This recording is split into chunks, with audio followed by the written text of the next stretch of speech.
ನಮಸ್ಕಾರ. ಇಂದಿನ ಈ ವಿಶೇಷ ಎಕ್ಸ್ಪ್ಲೇನರ್ಗೆ ಸ್ವಾಗತ. ಬನ್ನಿ ನೇರವಾಗಿ ವಿಷಯಕ್ಕೆ ಹೋಗೋಣ.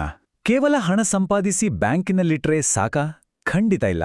ಆ ಹಣವನ್ನು ನಮ್ಮ ಪರವಾಗಿ ಕೆಲಸ ಮಾಡುವಂತೆ ಮಾಡಿ ಸಕ್ರಿಯವಾಗಿ ಸಂಪತ್ತು ಸೃಷ್ಟಿಸುವುದು ಹೇಗೆ? ಅದರಲ್ಲೂ ಈ ಸ್ಟಾಕ್ ಮಾರುಕಟ್ಟೆ ಅಥವಾ ಷೇರುಪೇಟೆ ಅನ್ನೋದು ಆರಂಭಿಕರಿಗೆ ಸ್ವಲ್ಪ ಕಷ್ಟ ಅಂತ ಅನ್ಸ್ತೆ ಅಲ್ವಾ? ಬನ್ನಿ ಇವತ್ತು ಅದೇ ವಿಷಯವನ್ನು ಯಾವುದೇ ಗೊಂದಲವಿಲ್ಲದೆ ಅತ್ಯಂತ ಸುಲಭವಾಗಿ ಅರ್ಥ ಮಾಡ್ಕೊಳ್ಳೋಣ. ಹಣವನ್ನು ಜೋಪಾನವಾಗಿ ಕೂಡಿಡುವುದು ನಮಗೆಲ್ಲ ಗೊತ್ತಿರುವ ಅತ್ಯಂತ ಸುರಕ್ಷಿತ ವಿಧಾನ. ಹೌದು, ಆದರೆ ದಿನೇ ದಿನೇ ಏರುತ್ತಿರುವ ಬೆಲೆ ಏರಿಕೆ ಅಂದರೆ ಹಣದುಬ್ಬರದಿಂದ ನಮ್ಮ ಹಣವನ್ನು ಕಾಪಾಡಿಕೊಳ್ಳಲು ಕೇವಲ ಈ ಉಳಿತಾಯ ಸಾಕಾ? ಖಂಡಿತ ಸಾಲದು. ಅದಕ್ಕಾಗಿಯೇ ನಾವು ಕೇವಲ ಉಳಿತಾಯಗಾರರಾಗದೆ ಸಂಪತ್ತು ಸೃಷ್ಟಿಸುವರಾಗಿ ಬದಲಾಗುವುದು ಇಂದಿನ ಅತ್ಯಗತ್ಯ. ಆದರೆ ಇದು ಸಾಧ್ಯವಾಗುವುದು ಹೇಗೆ? ನೋಡಿ, ಸಾಂಪ್ರದಾಯಿಕ ಉಳಿತಾಯ ನಮಗೆ ಕಮ್ಮಿ ರಿಸ್ಕ್ ಕೊಡುತ್ತೆ ನಿಜ, ನಮ್ಮ ಅಸಲು ಹಣ ಸೇಫ್ ಆಗಿರುತ್ತೆ. ಆದರೆ ಅದು ಮರದಲ್ಲಿ ಬೆಳೆಯುವ ಹಣ್ಣಿನಂತೆ ಬೆಳೆಯೋದಿಲ್ಲ. ಅದೇ ನಾವು ಸೆಕ್ಯೂರಿಟೀಸ್ ಮಾರುಕಟ್ಟೆಯಲ್ಲಿ ಹೂಡಿಕೆ ಮಾಡಿದ್ರೆ ಏನಾಗುತ್ತೆ ಗೊತ್ತಾ? ದೀರ್ಘಾವಧಿಯಲ್ಲಿ ನಮ್ಮ ಸಂಪತ್ತು ದುಪ್ಪಟ್ಟಾಗ್ತಾ ಹೋಗುತ್ತೆ. ಜೊತೆಗೆ ಈ ಹಣದುಬ್ಬರದ ವಿರುದ್ಧ ಒಂದು ದೊಡ್ಡ ರಕ್ಷಾ ಕವಚವೂ ಸಿಗ್ತದೆ. ಸರಿ, ಈಗ ಹಣಕಾಸು ಪ್ರಪಂಚಕ್ಕೆ ಹೊಸದಾಗಿ ಕಾಲಿಡುತ್ತಿರುವ ಪ್ರತಿಯೊಬ್ಬರನ್ನೂ ಕಾಡುವ ಆ ಒಂದು ದೊಡ್ಡ ಪ್ರಶ್ನೆಗೆ ಬರೋಣ. ಅದೇನಪ್ಪ ಅಂದ್ರೆ, ಈ ಸ್ಟಾಕ್ ಮಾರುಕಟ್ಟೆ ಅಥವಾ ಷೇರುಪೇಟೆ ಅಂದ್ರೆ ನಿಜವಾಗಿಯೂ ಏನು? ಇದು ಕೇಳೋಕೆ ಸ್ವಲ್ಪ ಭಯಾನಕ ಅಥವಾ ಕಾಂಪ್ಲೆಕ್ಸ್ ಆಗಿ ಕಾಣಿಸ್ಬೋದು. ಆದರೆ ನಂಬಿ, ಇದರ ಹಿಂದಿನ ಲಾಜಿಕ್ ತುಂಬಾ ಸಿಂಪಲ್. ಇದನ್ನು ಅರ್ಥ ಮಾಡಿಕೊಳ್ಳಲು ನಮ್ಮ ಊರಿನ ಸಂತೆ ಅಥವಾ ಮಂಡಿಯನ್ನು ಕಲ್ಪಿಸಿಕೊಳ್ಳೋಣ. ಸಂತೆಯಲ್ಲಿ ರೈತರು, ವ್ಯಾಪಾರಿಗಳು ತರಕಾರಿ, ಕಾಳ್ಕಡಿಗರನ್ನ ಕೊಳ್ಳೋಕ್ಕೆ ಮಾರೋಕ್ಕೆ ಬರ್ತಾರಲ್ವಾ? ಸ್ಟಾಕ್ ಮಾರ್ಕೆಟ್ ಕೂಡ ಅಷ್ಟೇ. ಇದೊಂದು ಡಿಜಿಟಲ್ ಮಂಡಿ. ಇಲ್ಲಿ ತರಕಾರಿ ಬದಲು ದೊಡ್ಡ ದೊಡ್ಡ ಕಂಪನಿಗಳ ಒಡೆತನವನ್ನ ಅಥವಾ ವ್ಯವಹಾರವನ್ನ ಖರೀದಿಸುವವರು ಮತ್ತು ಮಾರಾಟ ಮಾಡುವವರು ಒಂದೇ ಕಡೆ ಸೇರ್ತಾರೆ. ಅಷ್ಟೇ ವ್ಯತ್ಯಾಸ. ಅಂದಹಾಗೆ ಈ ಡಿಜಿಟಲ್ ಮಂಡಿಗಳಿಗೆ ಶತಮಾನಗಳ ರೋಚಕ ಇತಿಹಾಸವೇ ಇದೆ. ಭಾರತದಲ್ಲಿರುವ 2 ಮುಖ್ಯ ಮಂಡಿಗಳನ್ನು ನೋಡೋದಾದರೆ 1875ರಲ್ಲಿ ಶುರುವಾದ ಬಾಂಬೆ ಸ್ಟಾಕ್ ಎಕ್ಸ್ಚೇಂಜ್ ಅಥವಾ BSE ಏಷ್ಯಾದಲ್ಲೇ ಅತ್ಯಂತ ಹಳೆಯ ಮಾರುಕಟ್ಟೆ. ಆಮೇಲೆ 1992ರಲ್ಲಿ ನ್ಯಾಷನಲ್ ಸ್ಟಾಕ್ ಎಕ್ಸ್ಚೇಂಜ್ ಅಥವಾ NSE ಬಂತು ಮತ್ತು ಇದು ಕಂಪ್ಯೂಟರ್ ಸ್ಕ್ರೀನ್ ಆಧಾರಿತ ವ್ಯಾಪಾರವನ್ನ ನಮಗೆ ಪರಿಚಯಿಸಿ ಇಡೀ ವ್ಯವಸ್ಥೆಯನ್ನೇ ಬದಲಾಯಿಸಿತು. ಈ ಮಾರುಕಟ್ಟೆಯಲ್ಲಿ ಮುಖ್ಯವಾಗಿ 2 ಹಂತಗಳಿವೆ. ಮೊದಲನೆಯದು ಪ್ರೈಮರಿ ಮಾರುಕಟ್ಟೆ ಅಥವಾ IPO. ಇದು ಹೇಗೆ ಅಂದ್ರೆ, ರೈತ ಮೊದಲ ಬಾರಿಗೆ ತನ್ನ ಬೆಳೆಯನ್ನು ನೇರವಾಗಿ ಮಾರಾಟ ಮಾಡಿದಂತೆ. ಇಲ್ಲಿ ನಮ್ಮ ಹಣ ನೇರವಾಗಿ ಆಯಾ ಕಂಪನಿಗೆ ಹೋಗುತ್ತದೆ. ಎರಡನೆಯದು ಸೆಕೆಂಡರಿ ಮಾರುಕಟ್ಟೆ. ಇದು ಅಸಲಿ ಸಂತೆ ಇದ್ದ ಹಾಗೆ. ಇಲ್ಲಿ ಹೂಡಿಕೆದಾರರು ತಮ್ಮಲ್ಲೇ ಆ ಷೇರುಗಳನ್ನು ಮಾರಾಟ ಮಾಡಿಕೊಳ್ಳುತ್ತಾರೆ. ಹಣ ಬರೀ ಇವರ ನಡುವೆ ಮಾತ್ರ ವಿನಿಮಯವಾಗುತ್ತದೆ. ಓಕೆ, ಈಗ ಮಾರುಕಟ್ಟೆಯ ಬಗ್ಗೆ ಗೊತ್ತಾಯಿತು. ಆದ್ರೆ ಈ ಮಾರುಕಟ್ಟೆಯ ಹೃದಯ ಭಾಗದಲ್ಲಿರೋ ಷೇರು ಅಂದ್ರೇನು? ಈ ಪಾಲುದಾರಿಕೆ ಅಥವಾ ಹಿಸ್ಸೆದಾರಿ ಅನ್ನೋದು ಹೇಗೆ ಕೆಲಸ ಮಾಡುತ್ತೆ? ಬನ್ನಿ ಮುಂದಿನ ಹಂತದಲ್ಲಿ ನೋಡೋಣ. ಇದನ್ನ ಒಂದು ಸರಳ ಉದಾಹರಣೆ ಮೂಲಕ ಅರ್ಥ ಮಾಡಿಕೊಳ್ಳೋಣ. ಇಬ್ರು ನೆರೆಹೊರೆಯವರಿದ್ದಾರೆ ಅಂತ ಅಂದ್ಕೊಳ್ಳಿ. ಅವರು ತಮ್ಮ ಜಮೀನಿನ ಕೆಲಸಕ್ಕೆ ಒಟ್ಟಾಗಿ ಹಣ ಸೇರಿಸಿ ಒಂದು ಟ್ರ್ಯಾಕ್ಟರ್ ಖರೀದಿಸ್ತಾರೆ. ಆಗ ಇಬ್ರು ಆ ಟ್ರ್ಯಾಕ್ಟರ್ ಮತ್ತು ಅದರಿಂದ ಬರುವ ಲಾಭದ ಸಮಾನ ಪಾಲುದಾರರಾಗ್ತಾರಲ್ವಾ? ಶೇರ್ ಅಂದ್ರೆ ಬೇರೇನೂ ಅಲ್ಲ, ಇದೆ ಒಂದು ಬೃಹತ್ ಕಂಪನಿಯ ಒಂದು ಸಣ್ಣ ಭಾಗದ ಮಾಲೀಕತ್ವವನ್ನು ಪಡೆಯುವುದು. ಇನ್ನೊಂದು ದಿನನಿತ್ಯದ ಉದಾಹರಣೆ ತಗೊಳ್ಳೋಣ. ಊರಿನಲ್ಲಿ 10 ಜನ ಸೇರಿ ಸಮಾನವಾಗಿ ಹಣ ಹಾಕಿ ಒಂದು ಹಿಟ್ಟಿನ ಗಿರಣಿ ಅಥವಾ ಚಕ್ಕಿ ಶುರು ಮಾಡ್ತಾರೆ. ಪ್ರತಿಯೊಬ್ಬರಿಗೂ ಅವರ ಮಾಲೀಕತ್ವ ತೋರಿಸುವ ಒಂದು ಕಾಗದ ಸಿಗುತ್ತೆ.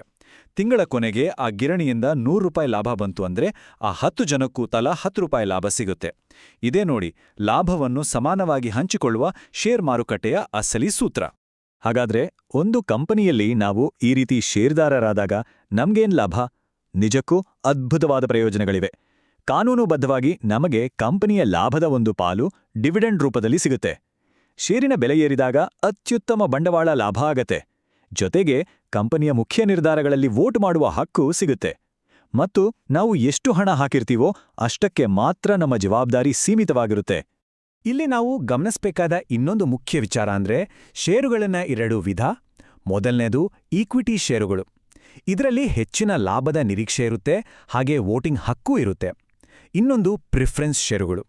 ಇದರಲ್ಲಿ ಲಾಭದ ಪ್ರಮಾಣ ಮೊದಲೇ ಫಿಕ್ಸ್ ಆಗಿರುತ್ತೆ, ಮತ್ತೆ ಒಂದೊಮ್ಮೆ ಕಂಪನಿ ಮುಚ್ಚುವ ಪರಿಸ್ಥಿತಿ ಬಂದ್ರೆ ಮೊದಲು ಇವರಿಗೆ ಹಣ ವಾಪಸ್ ಸಿಗುವ ಆದ್ಯತೆ ಇರುತ್ತೆ. ಇದೆಲ್ಲ ಕೇಳೋದಕ್ಕೆ ತುಂಬಾ ರೋಚಕವಾಗಿದೆ ಅಲ್ವಾ?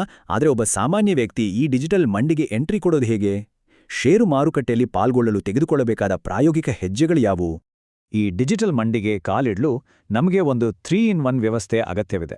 ಮೊದಲನೇದು ಹಣ ಇಡಲು ಸೇವಿಂಗ್ಸ್ ಅಕೌಂಟ್. ಎರಡನೇದು ಮಾರುಕಟ್ಟೆಯಲ್ಲಿ ಕೊಳ್ಳುವ ಮಾರುವ ಆರ್ಡರ್ ಕೊಡಲು ಟ್ರೇಡಿಂಗ್ ಅಕೌಂಟ್. ಮತ್ತು ಮೂರನೇದು ಡಿಮ್ಯಾಟ್ ಅಕೌಂಟ್.